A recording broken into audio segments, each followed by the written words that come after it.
Doctora, muy buenas noches. Lucy Pisni la saluda. Buenas noches, Lucy. ¿Cómo te va? Muy Mucho bien, gusto. igualmente. Bueno, la verdad que son temas muy dolorosos para quien los padece, para aquella parte de la pareja que no puede ver a su hijo o hija por algún impedimento. Queremos saber ¿por qué, a pesar de la intervención de la justicia, de los acuerdos a los que arriban las partes, estas situaciones siguen ocurriendo? Bueno, en principio los procesos de familia sí es cierto que son lentos, pero en general el derecho de familia ha mejorado notablemente con la incorporación, ¿no es cierto?, en el nuevo Código de Convenciones Internacionales.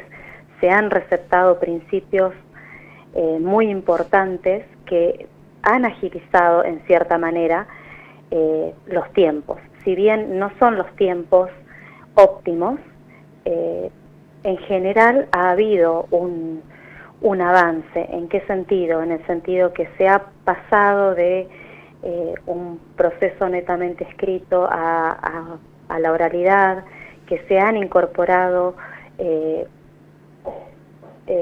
por ejemplo la mediación, técnicas de mediación que hacen al resguardo de los derechos, ¿no es cierto?, de los integrantes que componen la familia, principalmente los niños. Se ha puesto mucho énfasis en resguardar el interés superior del niño.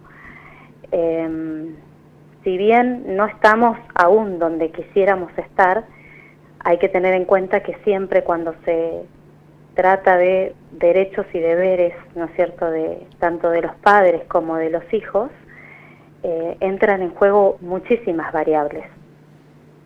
Y esa es la razón principal por la cual los procesos no son rápidos, porque las decisiones que se toman no pueden ser tomadas a la ligera, porque involucran precisamente esto, ¿no?, los derechos y hacen a los derechos fundamentales de los niños. Cuando usted nos dice, doctora, que se han acelerado los tiempos porque ha cambiado el mecanismo de la investigación, de todos modos, ¿de cuánto tiempo promedio hablamos? ¿Cuánto se tarda en tomar una decisión teniendo en cuenta justamente eso, que siempre está en juego el vínculo de una de las partes con su hijo? Bueno, eso depende siempre del tipo de proceso, ¿no? Hay una amplísima variedad de procesos y siempre se prioriza y se intenta que primero las partes lleguen a un acuerdo, ¿no? Claro. Al punto que si las partes no acuerdan, se deriva primero una mediación, que es como un paréntesis en el proceso, ¿no?, en el cual actúan equipos interdisciplinarios. También los jueces están obligados a escuchar a equipos interdisciplinarios previo a dar su dictamen sobre las distintas cuestiones. Los procesos pueden ser tanto de el régimen de comunicación de los chicos con sus padres, también relativo a los alimentos, ¿no es cierto?, el cuidado personal de los chicos. Muchas veces esas son cuestiones que son difíciles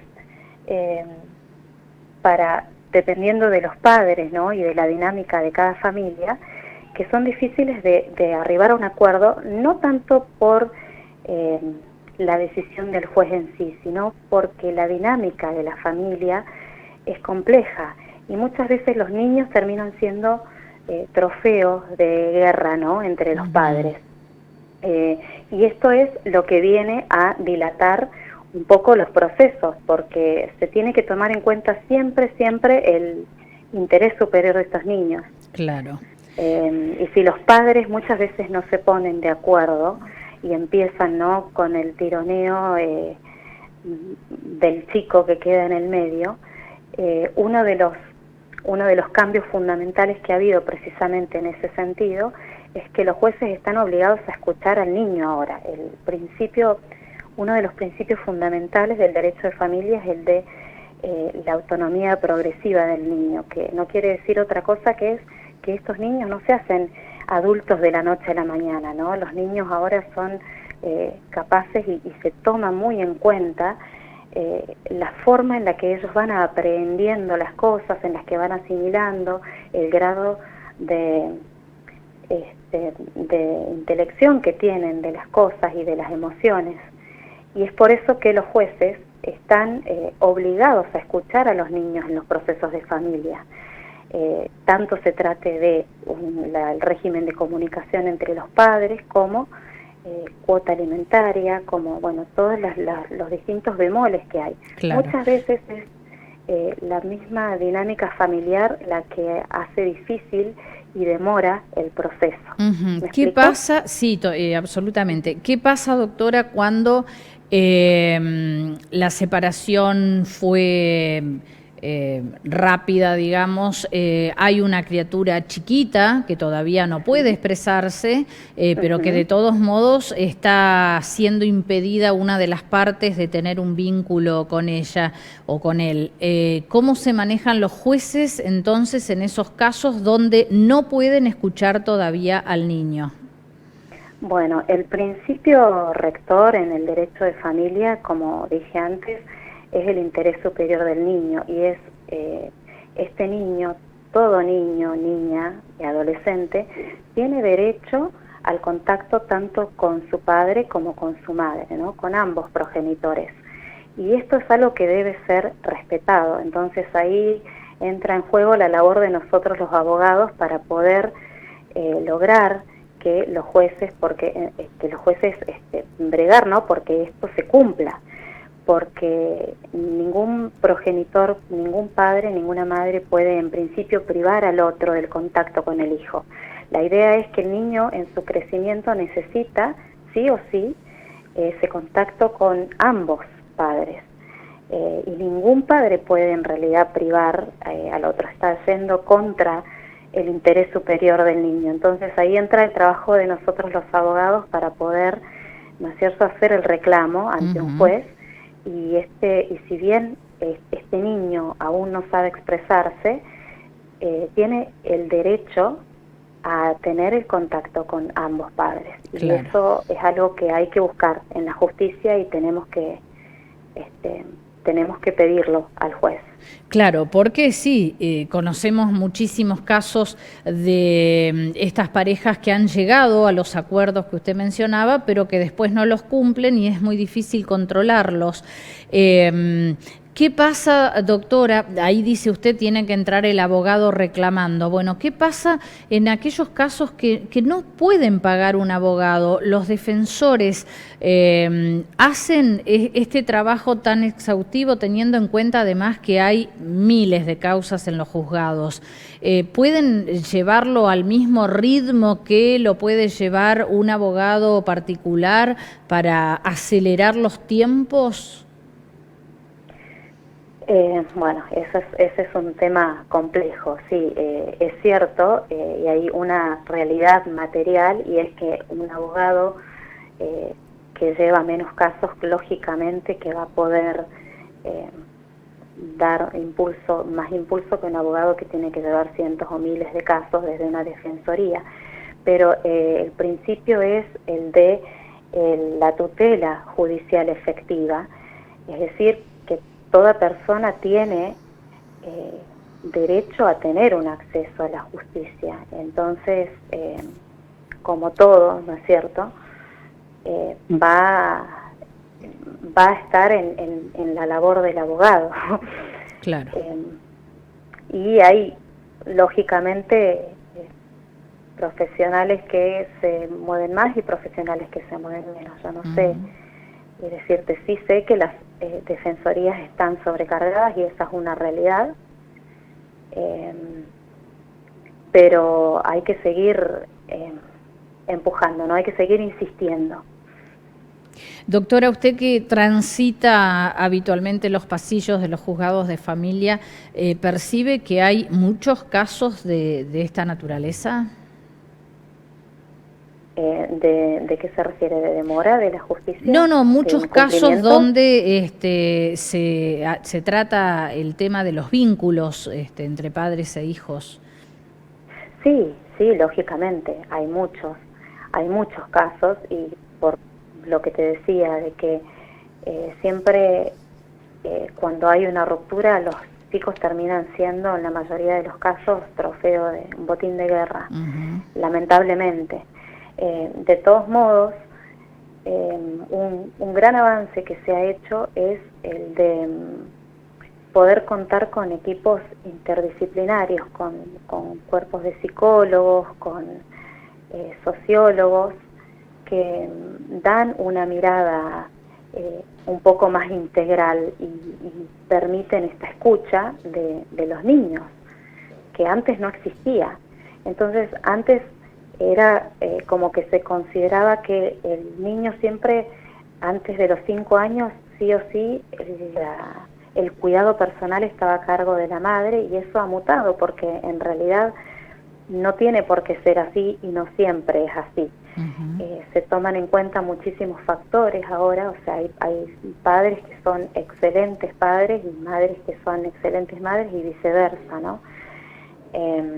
Entonces, realmente es muy importante poder escuchar a los niños, y los niños hoy por hoy, en función de, como te decía, del grado que tengan en su autonomía progresiva, están habilitados incluso a participar o a pedir, a presentarse en juicio con un abogado para bregar por sus derechos. Perfecto. Y esto es algo hermosísimo, y es algo que antes era impensado. Antes la ley decidía por ellos, y ahora un chico, en la medida en la que sea consciente y tenga, ¿no es cierto?, conciencia de lo que está pidiendo, puede hasta ir y pedir solo con su abogado.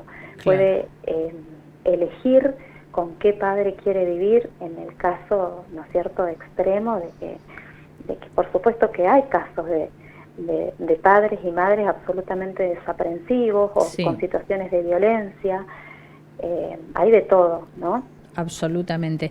Doctora, ¿se resuelven muchos casos sin llegar a un juicio de alimentos, a un régimen de visitas, mediante la mediación?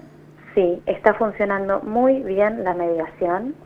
Está realmente, se ha implementado y está funcionando muy bien. Nosotros hemos tenido varios casos que se han resuelto en mediación porque están preparados, ¿no? Tienen herramientas como para usar, ¿no es cierto?, estas técnicas como para bajar a los padres a la realidad de lo que verdaderamente importa, ¿no?, que es en definitiva el bienestar de los niños. Un poco bajar un cambio, ¿no?, y decirles, bueno, a ver, esperemos un poco, acá lo que interesa es que el niño esté bien. Claro. No importa así sea que esté una semana en una casa y otra semana en la otra, pero un poco el énfasis mucho se pone en el espacio de mediación, en la comunicación. Las grandes fallas que llevan a que las personas terminen en juicios eternos, por decirlo así, con los chicos en el medio, vienen por fallas de la comunicación. Es increíblemente, es increíble, pero es así. Padres que están enojados uno con el otro. Exacto. Y que entonces no son capaces de hacer cosas tan simples como ser amables, ¿no? Claro, buscan revancha sobre sus problemas en un juicio de alimentos o de visitas.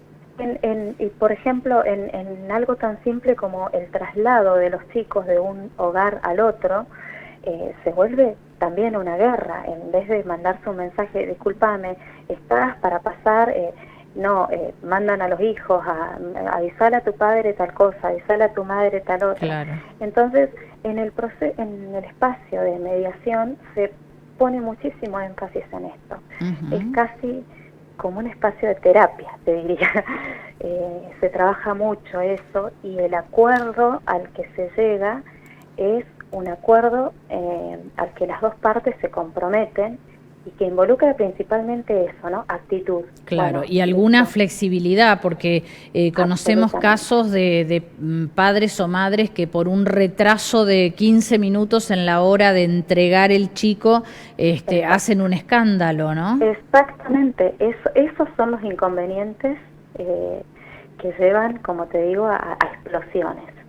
Entonces empieza, ¿no? Pues sí, porque me lo mandaste con la ropa sucia, porque la ropa quedó allá, porque, exacto, te demoraste 15 minutos, porque no me abriste el portón, porque... Increíble, ¿no? es así, por eso muchos de los conflictos pasa porque los padres no saben comunicarse entre ellos y toda esta bronca, o porque lógico, ninguna separación es fácil, toda separación es dolorosa, es un duelo, y muchas veces somos nosotros los adultos los que nos ponemos por delante y no podemos mirar a nuestros hijos. Exacto, una falta de madurez increíble.